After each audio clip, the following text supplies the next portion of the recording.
rozprávky Jána Povolného. Som nesmierne rada, že dnešným dňom Padina bude bohatšia o ešte jednu knihu padinského autora. Ešte raz vás srdečne vítam do Lekúsky.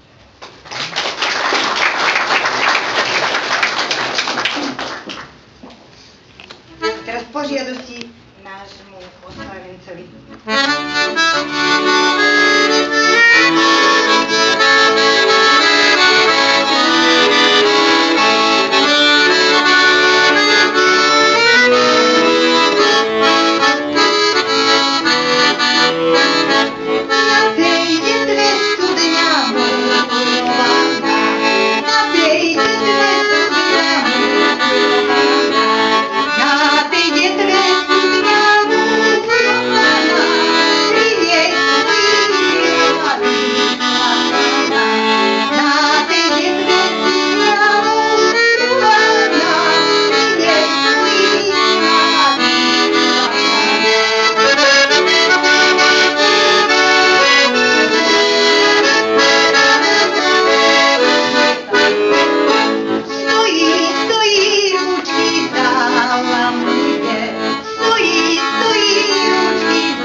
Stretnutie sme začali obľúbenou piesňou nášho oslávenca Jána Povolného a tou piesňou vás aj vítame na prezentácii jeho knihy Pravdivé rozprávky Jána Povolného.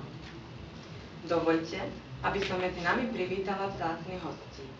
Katarínu Melevovú Melichovú, predsedničku Matice Slovenskej v Srbsku, Zuzanu Lenhartovú, Národnostná rada Slovenskej národnostnej menšiny, Milinu Sklavinskú, riaditeľku Ústavu pre kultúru Vojvodiny, predsedu miestneho spoločenstva Padina Ladislava Petroviča, velebného pána magistra Jána Ficku, farára evangelického AV cirkevného zboru Padina, velebného pána magistra Daniela Sladana Srdiča, farára evangelického AV cirkevného zboru Jánoši, Jozefa Sabu, poradcu veľvyslanca ambasády Slovenskej Dušana Kereša, predsedu miestnej organizácie Matice Slovenskej Padina,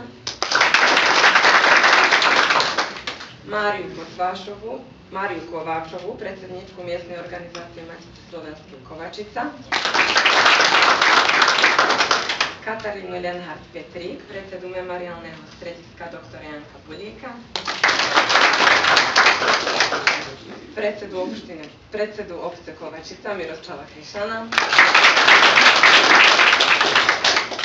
predsedu skupštiny Kovačica Jánu Puškára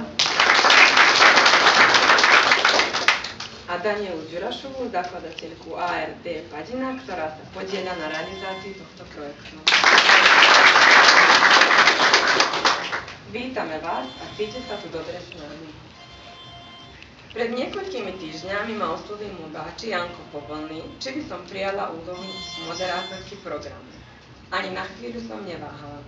Pre mňa je to báči veľká česť. Ale ja by som chcela niečo povedať aj o vás. Pre mňa ste človek, ktorý je vždy vtipný, zaujímavý a priateľský a preto sa vám aj podarilo napísať túto knihu plnú zážitkov zo života. Ako vás poznám, boli ste vždy politicky aktívni. Celý svoj život ste pomáhali ľuďom, alebo nájsť zamestnanie, alebo niečo poradiť, vysvetliť. A teraz si aj vypočujeme životopis, ktorý nám prečíta Jarmilka. Jan Povolný sa narodil 20. júna v roku 1933 v Padine.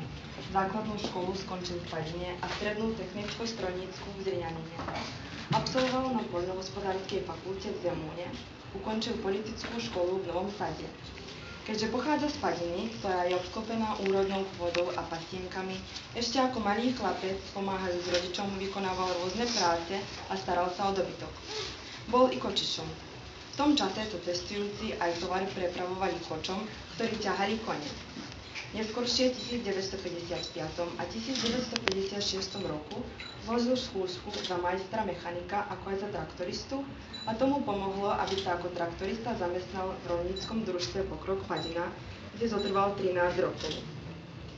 V roku 1972 bol zvolený za predsedu OKSSRNV Kovačica a túto funkciu zastával 2 roky. Ako predseda OKSSRNV Kovačica bol iniciátorom vybudovania pamiatkového múzea Michaila Pupina v Dvore. Touto aktivitou sa zaoberal celých 10 rokov. V roku 1974 bol zvolený za predsedu obecného zhromaždenia obce Kovačica. V tejto funkcii zotrval 3 roky. Potom sa vrátil do rolníckeho družstva Pokrok a hneď bol poverený vybudovaním Padinskej útvy, ktorá bola úspešne vybudovaná v roku 1979. Dnes si zamestnanie našli mnohopočetní robotníci z celej Kovačickej obce a nie iba oni. Na čele útvy sa nachádzal, až kým neodišiel do výslužby. Koncom roku 1992 bol všestranne aktívny. Angažoval sa nielen v akciách rozvoja Padiny, ale aj celej Kovačickej obce. Bol členom zhromaždenia okresu Pančevo až do jeho rozpadu. Tiež bol aktívnym členom športového družstva Zorina a je jeden z iniciátorov vybudovania športového strediska v Padine. Mal na starosti aj investície budovania Domu kultúry v Padine. Bol zástupcom predsedu výkonnej rady Základnej obchodnej banky Pančevo v 2 mandátoch. Tiež bol predsedom úverového výboru v expozitúre Základnej obchodnej banky Pančevo v Kovačici. Bol členom výkonného odboru miestneho spoločenstva Padina. A ako člen loveckého spolku vykonával rôzne funkcie. Bol predsedom a sekretárom miestneho družstva Zajac v Padine viac mandátov. Predsedom obecného loveckého družstva obce Kovačica v 2 mandátoch. Členom predsedníctva Pokrajinského loveckého zväzu Vojvodina v 2 mandátoch. Členom Rady novín Lovačke novine. Takisto bol členom Rady novín Hlas ľudu, dlhoročným dobrovoľným darcom krvi, viac ako 30 krát daroval krv. Pre svoju aktivitu na rôznych poliach získal aj uznania. Medailu za zásluhy za národ, Rad práce so strieborným mencom, Zlatý rad Loveckého zväzu SFRJ, plaketu OLS Kovačica, plaketu za prácu SOU Útva, Zlatý odznak Hasičského spolku Vojvodiny, ako i mnohé ďakovné listiny za dobrovoľný odber krvi. Thank you.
sme vám predstavili autora knihy a oslávenca.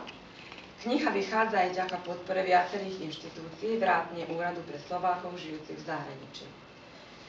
Príznačný je aj čas, v ktorom sa kniha prezentuje. Jeho autorovi Jánovi Povolnému, vzácnemu človeku, ktorý prispel k rozvoju Padiny nielen v ekonomickej, ale aj v duchovnej oblasti, srdečne blahoželáme veľa zdravia, životnej pohody a nové tvorivé výzvy v príležitosti 80. narodení. Doktora Janka Bulíka a poprosím pani Katarínu Lenhardt-Petrík o príhovor. Teda v mene Memoriálneho strediska doktora Janka Bulíka najprv by som dnešnému oslávencovi, pánovi Povolnému, zagratulovala k jeho životnému jubileu, k jeho 80. narodeninám. Teda príjmite úprimné gratulácie k dnešnému sviatku.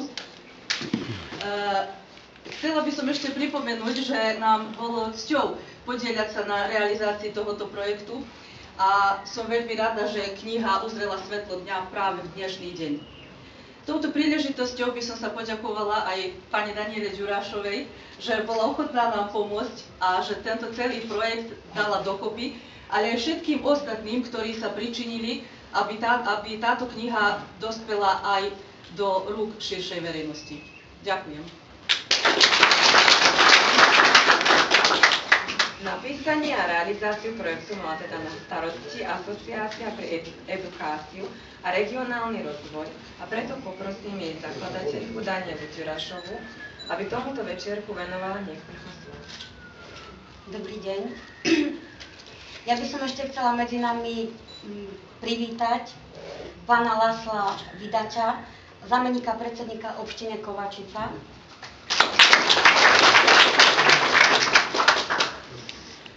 Mne je veľmi krásne sa na vás pozerať, aká je plná celá tá sála. A verím tomu, že sme tu prišli kvôli tomuto človeku, pretože tak sa aj hovorí, čo zasadíš, tak potom v budúcnosti žneš. Naša organizácia, alebo ja osobne som veľmi šťastná, že sa nám podarilo na druhýkrát získať finančné prostriedky na túto knihu, lebo zanechať stopu, ak zanecháva človek po sebe v 80 rokoch určitú stopu, to zanecháva nielen pre seba, ale zanecháva to aj pre ďalšie generácie. Ja by som chcela, pán Povolný, vám takisto v mene našej organizácie poďakovať za našu spoluprácu. Ja by som chcela poďakovať všetkým, ktorí pracovali na tej knihe. Pánovi Bačúrovi, pánovi Kerešovi, pánovi Kotvášovi, Ruženke Kračicovej, pani Kotvášovej. Všetci viete, kto pracoval na tej knihe, že sa nám podarilo toto dielo pekne pripraviť na dnešný deň a vlastne aj pri tých oslavách 80 rokov.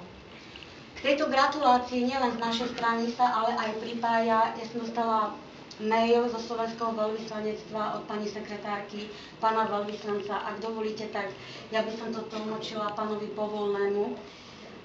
Milá pani Ďurášová, dovolte mi, aby som sa vám v mene pána Varšu poďakovala za pozvanie na prezentáciu knihy Pravdivé rozprávky Jana Povolného.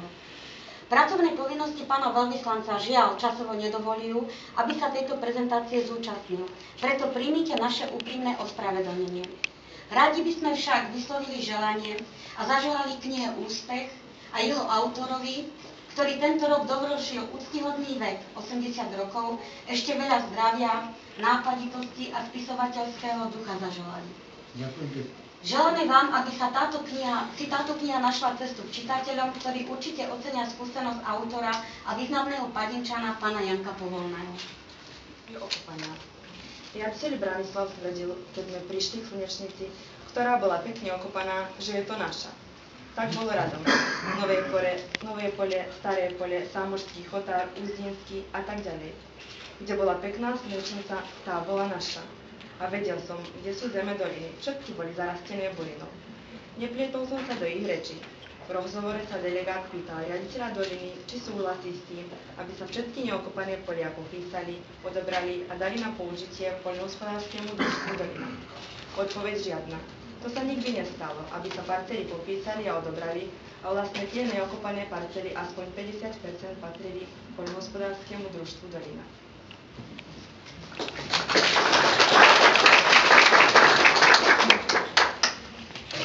Povolný ďakuje profesorovi Bušanovi. No tá skutočne je taká, že asi 40 rokov sa poznáme. 45. Ešte 5 rokov viacej. To znamená, chcem povedať, že pán Povolný nikdy neodmietol rozhovor so mnou, keď išlo o poľnohospodárske družstvo Dolina, o poľnohospodársky spolok a tak ďalej. Znamená všetky tie aktivity, ktoré on viedol. Chcem mu úprimne blahoželať jeho životnému výberu, lebo treba to treba zrobiť aj dve knihy rovná, ktoré Jan Povolný vydal, ktoré sú čítané a ktoré majú svoje publikum. Okrem toho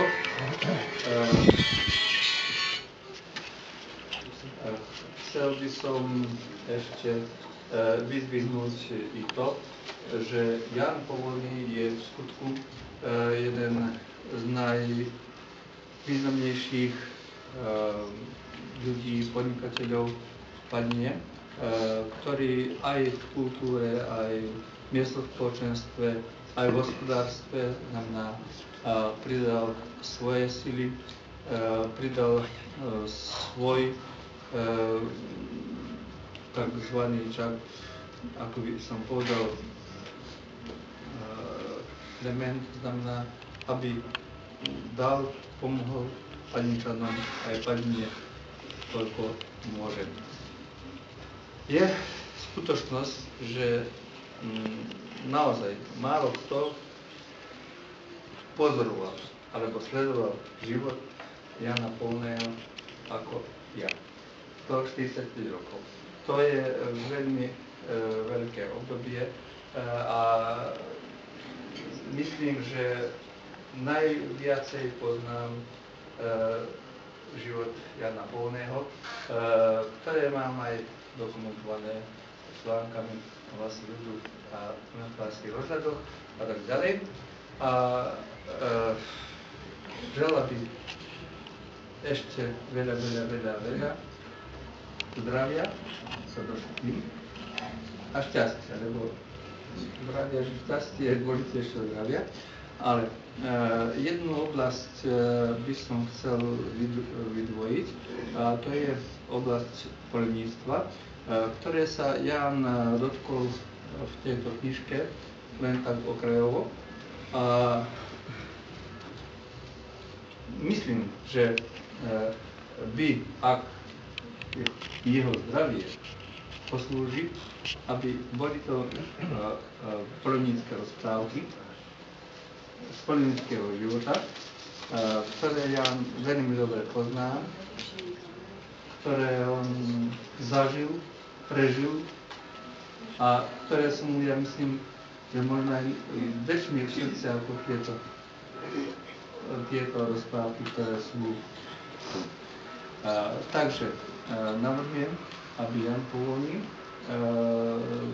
napísal poľnícke rozprávky z Padiny a aby mi potom to spôsob, nemusí byť to ja, môže byť to niekto iný, a aby sme to urobili a aby sme ako by dali dokopy na jeden veľmi úspešný životný vek, jednu úspešnú životnú kariéru významného Padinčana Jana Povolného. Ešte raz veľmi pekne ďakujem za pozvanie na túto slávnosť.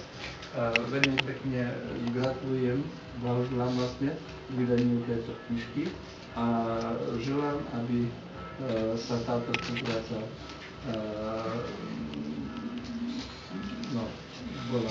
pokračovala, aby sme ešte toho dosť urobili. Ešte raz srdečne blahoželania. Ďakujem. Pani doktorku Kotovášovú, Potrebovú.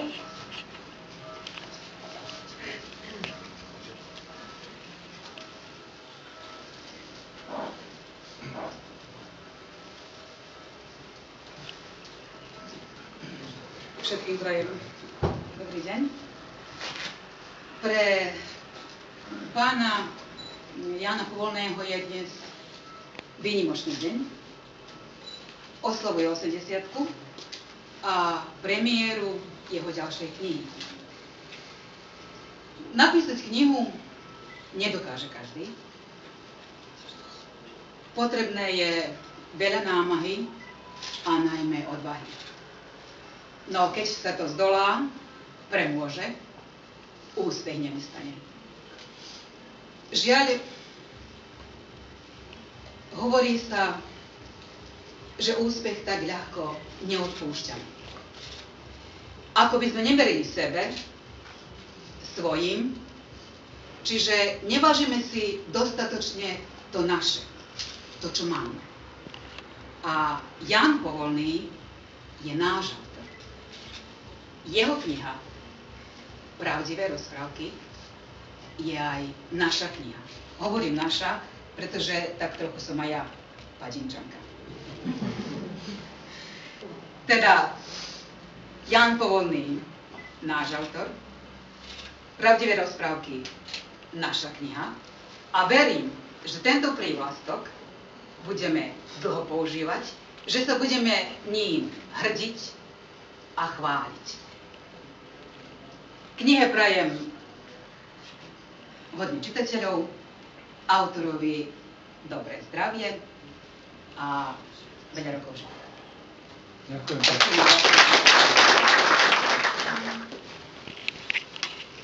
V roku 1965 ma zvolili za člena Rady miestneho spoločenstva Padina.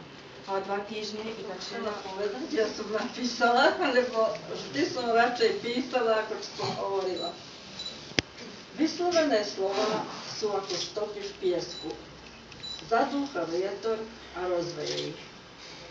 Napísané slova majú trvalšiu ozvenu, knihy sa skladujú v knižniciach, kde si ich čitatelia vypožičiavajú. A každý má aj doma viac alebo menej kníh v súkromnej knižnici. Aj kniha, ktorá je pred nami, zostane trvalou spomienkou na jednu dobu, keď sa žilo inak. V niečom možno i lepšie, inom horšie. V tejto knižočke sú zachytené dejiny a malý človek v nich ako protagonista, jeho skutky, námaha, pochytať smerovníky v živote. Vynaliezavosť zdravou sedliackou logikou, poniekedy aj šibalstvom. Je chválihodné.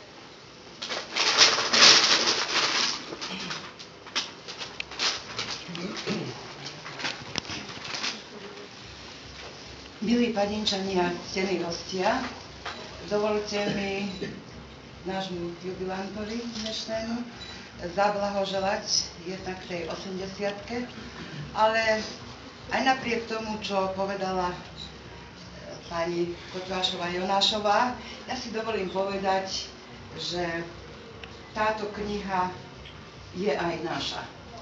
Ja nie som padinčanka, síce chodím do Padily už 50 rokov, ale padinčankou nie som, ani rodom, ale som Slovenkou.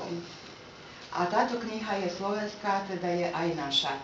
A keď ju prečítam, tak bude aj moja. Pretože každého z nás, kto ju prečíta, bude vlastníctvom. Pretože to, čo prečítame, čo z nej získame, bude natrvalo naše. Ja by som pri tejto príležitosti pánovi autorovi popriala zdravie do ďalších dní a tvorivých síl, pretože určite aj z tejto knihy, aj z biografie ho poznáme ako tvorivého človeka, teda nech vás tie tvorivé síly. Dovolte, aby som touto cestou pozdravil pána Povolného, zaželal mu veľa životného elánu, sviežosti, do budúcna možná ďalšia knižka môže byť. A hlavne by som slúžiť zdravíčko. Vážení padinčania, srdečne vás všetkých pozdravujem v mene Národnostnej rady Slovenskej národnostnej menšiny. Veľmi ma teší, že sa po roku znovu stretávame na prezentácii knihy pána Povolného a vidím, že z pera pána Povolného vyjdu ešte zopár zaujímavých kníh, čo nás veľmi teší. touto príležitosťou. Drahá rodinka, priatelia, všetkým sa vám poďakujem, že vám nebolo ťažko prísť na prezentáciu týchto mojich pár slov v tejto knižočky. To, čo som od detstva zažil, a tak poviem až doteraz. Náhoda je, že neviem, skade to prišlo. Táto časť knihy mala výjsť v 2011 roku, ale nebohý Martin Šírka, novinár, rozdvojil. To sa vynálezí a toto sa rozpráva. Všetko mi to zostalo u neho v počítači, prevedenú do slovenčiny. Nemal som čo druho, tak som poprosil profesora Kotváša Ondreja, aby mi on to urobil. Aj on to urobil. Áno, ďakujem mu. Veľmi pekne aj jemu, aj profesorovi Kerešovi, ktorý taktiež, a nielen im, všetkým tým, ktorí sa zúčastnili, aby mi pomáhali na vydaní tejto druhej časti knihy. Povedal som vopred, že celkom voľaká náhoda. V tej prvej knihy píšem o našich vynálezoch. A to je jeden, vo svete nebolo zariadenia na kosenia slnečníci, v celom svete to nebolo. To vymyslel povolný Ján a Ondrej Petrovič. A celkom náhoda je teraz, že uľahko sa spamätal slnečník tu postaviť tieto kvety. To ma tak upomína práve na tie dny, keď som sa strašne zboril s tými, ktorí boli proti tomu, aby sme prerobili kombajn, aby sme mohli strhávať slnečnicu. Takisto, ako to strhávame pšenicu. Sami aj posmievali, šakov bolo. No o tom potom. Ďalej chcem povedať, že som, áno, bol veľmi zasvetený do toho poľnohospodárstva a bol som aj v politike. Mali sme zasadnutia tu na starom dome kultúry, bolo prítomný asi 500 ľudí a bola prednáška, aké sorty pšenici sa najnovšie, talianské a tak ďalej. San Pastore, Produttore, Dolina a tak ďalej. Chcem to povedať, že aj bolo vynášané, doktor profesor Krsta Rosic vynášal o nových hybridách, fakticky môj náš otec, tak poviem, hybridných kukuríc. Keď sa zakončili tie prednášky, ja som sa opýtal, vzhľadom na to, že som predsedával tomu zboru, či má voľa to voľačo. A jeden človek starší sa hlási, ja mám. A čo mám? Zastal si a za chvíľočku čučava potom vraví. Druže Tito i Jovanka, nevaľa ti Italijanka. Kombaj kosi, prikolica vozi, blago nama, ostate nám slava. Niekto ťapuškal a druhý čušali. Kto v tom čase smel povedať voľačo na Tita? Nesmel nikto, a ja to píšem, no napísal som vám. Prepáčte, ešte raz sa poďakujem všetkým tým, zvlášť aj Jankovi Bačúrovi, ktorý mi pomohol v tom, aby to, čo ja píšem, aby hneď aj obrázkové dokázal, totiž aby to nakreslil. Ďakujem mu veľmi pekne za to a nie jednom, ale až 22 prílohe je v tejto knihe. Všetkým ešte raz sa veľmi, veľmi pekne poďakujem na všetkom, čo si mi pomohli. Ďakujem. Poprosím všetkých, ktorí dostali pozvánku na túto prezentáciu, že si môžu prísť aj pri knihe. Ďakujem.